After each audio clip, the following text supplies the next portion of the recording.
Cheo total en Meis con motivo da carreira e andaina solidaria de Leo. A terceira edición, celebrada este domingo, trouxo ata o municipio a centos e centos de persoas de todas as idades. Se o ano pasado o evento superara todas as expectativas, esta edición foi aínda máis alá, superando os 2.400 participantes.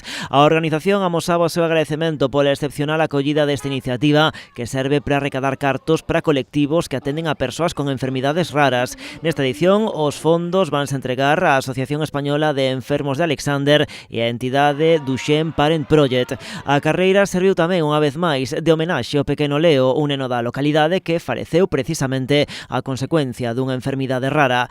Con toda a veciñanza apoiando a súa familia, impulsora desta iniciativa, desenvolveuse esta proba que se divide en dúas partes. Por unha banda, unha andaina de 6,5 km e pola outra, unha carreira de 5 km.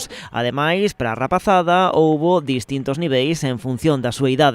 O momento máis emotivo desta edición tivo lugar ao comezo da proba, cando os corredores abriron paso ás persoas que participaron en carreira de rodas e os seus acompañantes. De feito, este ano eles tiveron un gran protagonismo reivindicando a súa figura, e máis un dos padriños desta edición foi Eric Domingo, récord en maratón empurrando unha carreira de rodas, canda el a cantante Fátima Pego, que tamén fixo de madriña desta edición.